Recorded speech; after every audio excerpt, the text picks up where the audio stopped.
Hello everyone, welcome back to AG Tours. I hope you guys are doing perfectly all right. तो हमारे यहाँ की एक बहुत ही ज़्यादा खूबसूरत आइलैंड यानी कि लक्षद्वीप की बहुत चर्चाएं हो रही हैं। तो मैंने सोचा क्यों ना इसके बारे में एक वीडियो बना दिया जाए ताकि जो लोग यहाँ पर घूमने जाना चाहते हैं उनकी भी मदद हो जाए। अब ये समय आ गया है कि हम विदेशी जगहों को थोड़ा सा किनारा करके हमारे देश की खूबसूरत जगहों को एक्सप्लोर करें। तो चलिए बिना किसी देर के शुरू करते हैं। लक्षद्वीप पर्यटन स्थल भारत का एक बहुत ही ज़्यादा खूबसूरत केंद्र शासित प्रदेश है जो कि भारत की मुख्य भूमि यानी कि भारत के पश्चिमी तट से लगभग 300 से 400 किलोमीटर की दूरी पर अरब सागर में स्थित है। लक्षद्वीप भारत का सबसे छोटा केंद्र शासित प्रदेश होने के साथ साथ एक बहुत ही फेमस टूरिस्ट डेस्टिनेशन भी है जो कि देशी और विदेशी दोनों तरीकों के पर्यटकों को अपनी ओर आकर्षित करता है। लक्षद्वीप का शाब्दिक अर्थ है लाख द्वीप यानी कि बहुत सारे द्वीप। लक्षद्वीप में 36 द्वीप यानी कि आइलैंड है और 10 पर जनजीवित बहाल है यानी कि वहाँ लोग रहते हैं। इनमें से 6 द्वीपों पर देशी पर्यटकों का यानी कि इंडिया के लोगों का आने का परमिट बनता है, जबकि सिर्फ 2 द्वीपों पर यानी कि बंगाराम और अगाती पर विदेशी पर्यटक भी जा सकते हैं।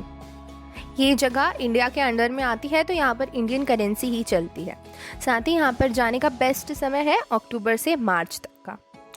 चलिए मैं आपको परमिट के बारे में बता देती हूँ। तो इंडिया के रेसिडेंट्स को भी लक्षद्वीप पहुँचने के लिए परमिट लगता है जिसका एप्लीकेशन फॉर्म फीस होता है 50 रुपये और एक एक्स्ट्रा प्राइस लगता है फॉर टूरिज्म पर्पज़ जो कि 100 रुपीज़ होता है बच्चों के लिए यानी कि 18 साल से कम वाले लोगों के लिए और 200 रुपये होता है एडल्ट्स के लिए। ऑल्सो इसके लिए कुछ रिक्वायरमेंट्स होती है। तो सबसे पहले आपके पास एक पुलिस क्लियरेंस सर्टिफिकेट होना चाहिए। आप जिस भी डिस्ट्रिक्ट से आते हैं इंडिया की वहाँ से आपका आईडी प्रूफ और प्रूफ ऑफ ट्रैवल यानी कि फ़्लाइट टिकट या फिर बोट रिजर्वेशन वगैरह और आपका होटल या रिजॉर्ट का confirmation booking, also 3 passport size photo. तो आप ये सब करके जाइएगा। और वहाँ की कैपिटल सिटी है कवारत्ती। अब चलिए जानते हैं कि हम लक्षद्वीप पहुँचेंगे कैसे। इंडिया के किसी और जगह से लक्षद्वीप की डायरेक्ट कनेक्टिविटी नहीं है। आप केरला के कोची से वहाँ पर पहुँच सकते हैं। तो आप इंडिया के किसी भी कोने में रहते हो, पहले आप कोची आ जाएं by flight, by train, by bus, जैसा भी आपको सुविधाजनक हो। और उसके बाद आप कोची से अगाटी के लिए 2 तरीक़ों से जा सकते हैं। पहला है बाय फ्लाइट और दूसरा है बाय शिप। फ़्लाइट की बात करें तो केरला के कोची से अगाती की जो फ़्लाइट है वो 1.5 घंटे लगाती है और इसका प्राइस है अराउंड 5,000 से 6,000 के बीच में। और जो हमारा दूसरा रास्ता है यानी कि शिप वाला रास्ता वो लगाती है 14 से 18 घंटे पहुंचने में और इसका प्राइस 3,000 से 8,000 के बीच में होता है। और ये डिपेंड करता है कि आप किस तरीके के रूम्स ले रहे हैं, किस तरीके की सर्विसेज ले रहे हैं, उस हिसाब से आपका प्राइस डिसाइड किया जाता है। मैं आपको सजेस्ट करूँगी कि अगर हो सके तो आप क्रूज़ वाला ऑप्शन चूज़ करें क्योंकि शिप इज़ मोर फन। आप मज़े करते हुए जाएंगे इतने टाइम में और ओशन में आपको बहुत ज़्यादा मज़ा आने वाला है और एक नया एडवेंचरस भी चीज़ हो जाएगी। चलिए अब हम लक्षद्वीप पहुंच तो गए हैं, पर वहाँ पर रहने का क्या सिस्टम है। वहाँ पर आपको अलग अलग टाइप की hotels, resorts, home stage, guest house वगैरह मिल जाएंगे जो कि आपके बजट के हिसाब से होंगे। आपका बजट जितना है उस हिसाब से आप डिसाइड कर सकते हैं कि आपको कहाँ रहना है और आप किस आइलैंड पे स्टे कर रहे हैं, किस आइलैंड पे आप होटल ले रहे हैं, वो भी बहुत ज़्यादा इम्पॉर्टेंट होता है और वो भी डिसाइड करता है आपका प्राइस कितना होगा। तो अगर आप बजट फ्रेंडली ट्रिप पर जा रहे हैं तो आप गेस्ट हाउस चूज़ कर सकते हैं जो कि अराउंड 1,000 पर पर्सन पर नाइट होगा। और अगर आप वहाँ पर विदाउट एनी बजट रिस्ट्रिक्शंस जा रहे हैं तो आप रिज़ॉर्ट चूज़ कर सकते हैं।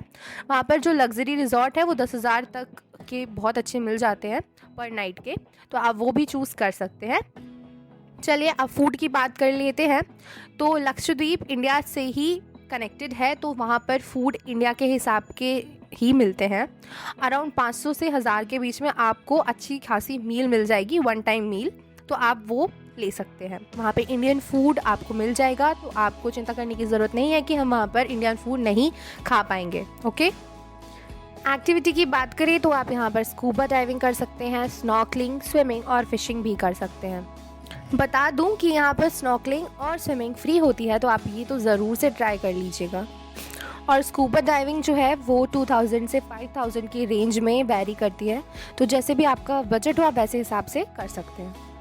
चलिए अब यहाँ के बहुत ही ज़्यादा खूबसूरत आइलैंड्स के बारे में जान लेते हैं। सबसे पहले आता है अगाती आइलैंड। लक्षद्वीप के द्वीपों के समूह में ये छोटा होने के बाद भी अपने साफ पानी, सफ़ेद रेत, समुद्र तट और कपल्स के लिए एक बेहद ही रोमांचित स्थान है। आपको बता दें कि लक्षद्वीप 8 किलोमीटर के क्षेत्र में फैला हुआ है, जहां लगभग 8,000 से भी अधिक लोग रहते हैं। अगाती द्वीप अपने स्नॉर्कलिंग एक्टिविटी के लिए भी काफ़ी ज़्यादा फेमस है। हमारी दूसरी जगह है मिनिकॉय आइलैंड। आपको बता दें कि मिनिकॉय द्वीप को स्थानीय भाषा में मलीकू के नाम से भी जाना जाता है। ये आइलैंड कोचीन समुद्री तट से लगभग 400 किलोमीटर की दूरी पर स्थित है और इस द्वीप पर आपको मूंगे की चट्टानें, आकर्षक सफ़ेद रेत और अरब सागर का समुद्री पानी देखने को मिलेगा। आपको बता दें कि मिनिकॉय द्वीप लक्षद्वीप का दूसरे सबसे बड़ा द्वीप है और यहाँ आप लग्जरी रिजॉर्ट्स भी देख सकते हैं। अब हमारी नेक्स्ट जगह है बांगरम द्वीप। ये अपने नीले पानी के लिए काफ़ी ज़्यादा फेमस है और यहाँ पर आप प्राचीन मूंगा चट्टान भी देख सकते हैं।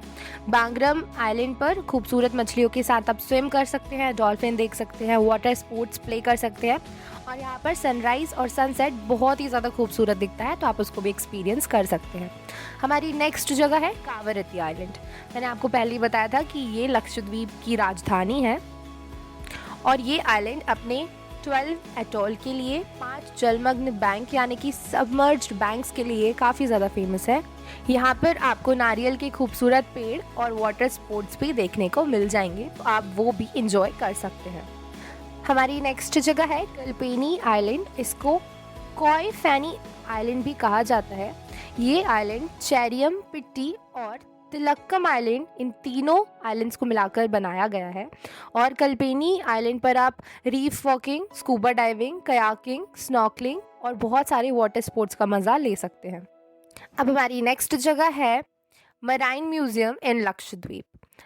मरीन म्यूज़ियम या मराइन म्यूज़ियम लक्षद्वीप के कावरत्ती द्वीप पर मौजूद है। मरीन संग्रहालय में समुद्र से जुड़ी कलाकृतियाँ आपको देखने को मिल जाएंगी। आपको बता दें, इस म्यूज़ियम में समुद्री मछलियों और पानी के जानवरों की प्रजातियाँ सबसे अधिक देखी जाती हैं। अगर आप समुद्री जीवन जैसी गतिविधियों में रुचि रखते हैं और आप इन सब को देखने में इंटरेस्टेड हैं, तो आप वहाँ पर जाके इन सबको एक्सप्लोर कर सकते हैं। हमारी लिस्ट कभी ख़त्म नहीं होने वाली है क्योंकि लक्षद्वीप में बहुत सारी खूबसूरत जगहें घूमने के लिए हैं। माना कि काफ़ी ज़्यादा छोटी जगह है पर खूबसूरती से भरपूर है, तो आप जब भी वहाँ पर जाएं, आप जितना ज़्यादा जगह घूम सकते हैं उतनी ज़्यादा जगह घूमने की कोशिश करें और इंडिया के टूरिज़्म को और लक्षद्वीप के टूरिज़्म को सपोर्ट करें। मैं या हम या फिर इंडियंस किसी दूसरी कंट्री के ख़िलाफ़ नहीं हैं, बस हम अपनी कंट्री को सपोर्ट करना चाहते हैं। इसलिए आई रिक्वेस्ट कि अगर आप किसी बीच वाली जगह पर या किसी आइलैंड वाली जगह पर जाना चाहते हैं, तो आप प्लीज़ लक्षद्वीप को कंसीडर करें और वहाँ जाकर देखिए कि कितना ज़्यादा खूबसूरत है हमारा इंडिया और हमारी इंडिया की जगह है। I hope you like this video. अगर पसंद आया हो तो लाइक कर दीजिए और चैनल को ज़रूर से सब्सक्राइब कर दीजिएगा। And thank you very very much for watching us. दोबारा ज़रूर आइएगा। और हाँ, एक और चीज़ बोलनी थी कि काफ़ी टाइम से वीडियो नहीं आ रहे थे बिकॉज हमारा एग्ज़ाम चल रहा था, तो पर अब रेगुलर वीडियोज़ आएंगे। तो guys keep supporting and keep loving.